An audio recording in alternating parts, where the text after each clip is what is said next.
Anyone else? Yes, sir.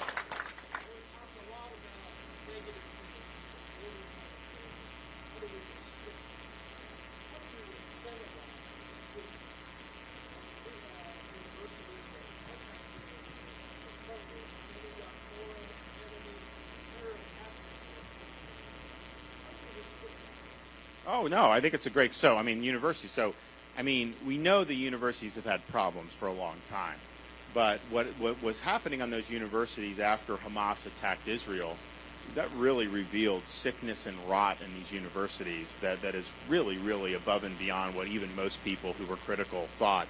And I noticed in some of these universities said, well, a lot of these are foreign students, here on foreign visas. You don't have a right to study in this country as a foreigner. It's a privilege. And if you're going to take that privilege and you're going to come here and make common cause with Hamas, I'm canceling your visa and I am sending you home.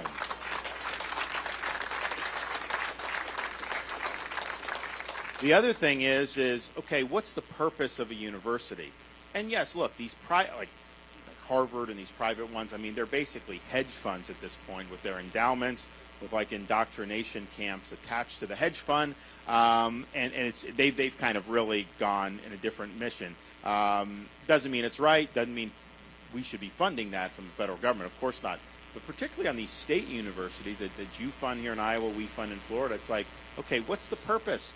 Why are they there? How is it benefiting the state? And I think it benefits the state and the people when you're focusing the university on its classical mission, search for truth, academic rigor, preparing students to be citizens of the republic, not to use it to shoehorn an ideology into all the students like so many have done. So in Florida, we've done a number of things. One, we have eliminated this D, E, and I from our public universities. So they say it's diversity, equity, and inclusion. They try to make it sound like it's positive, but in reality, the way it's applied, it's discrimination, exclusion, and indoctrination. That's DEI in practice, and that does not have a place in our public universities. It's divisive. It's treating people, putting them into groups and dividing on ethnicity or race or gender or whatever they want to do, and it's subordinating merit and achievement. And that's bad in academia. It's bad in the military. It's had bad effects in corporate America. We have to be a society based on merit.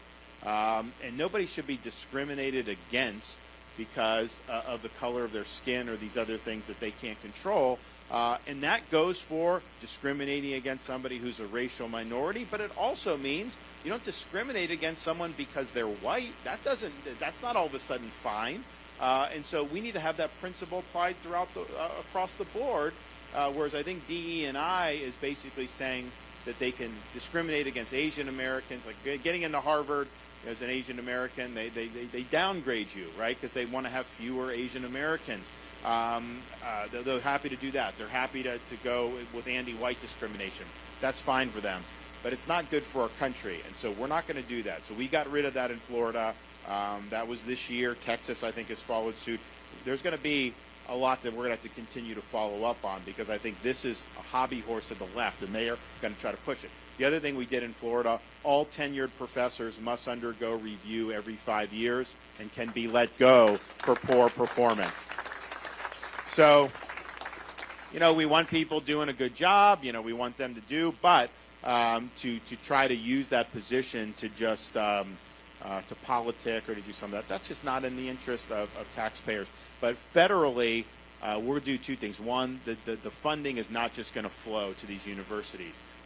They need to be behaving in ways that merit support of the American people. Two, student loans. It's wrong to have a truck driver have to pay the student loan for someone with a degree in gender studies. Taxpayers should not pay back the student loans. But the universities have gotten fat and happy with all this loan money, so we're going to make the universities responsible for backing the loans instead of taxpayers. That's going to create very good incentives for the type of programs that they're doing, and I think it will be better for students, and you will end up having much less. That final thing is accreditation. This is kind of an in-the-weeds issue. Universities get accredited by who? These are just random groups that the federal government has approved to be accreditors. Well, those accreditors are pushing them in the direction that we've seen universities go. We're going to approve creditors that push in the opposite direction. So instead of saying that you can only get accredited if you do DEI, we will say you will not get accredited if you do DEI. So we're going to be able to change the landscape through accreditation. Trump had the opportunity to do it because literally it's just unilateral. He never touched it. He never did anything on the universities. It was a huge missed opportunity for 4 years. Well, I was out a minute, and I'll give it back to the governor because I think we're going to have to give him the last word before we wind up. But I just want to say two things. One, on the universities, I totally agree with the governor. I introduced an amendment a few weeks ago that unfortunately we couldn't get offered, but we will, that would have said if you take money, your university, you're taking all these foreign dollars, that you don't get any more federal money. And kind of cut that off. And man, my phone was lighting up from all of the government affairs people from all the universities because they love that money. They love to get it. So we need to hip check them. We need to stop this federal money flowing into these universities that have these billion-dollar endowments. But you also ask about what can we do to be positive and sort of incentive-based. And I'd say two answers. One, talk about the universities.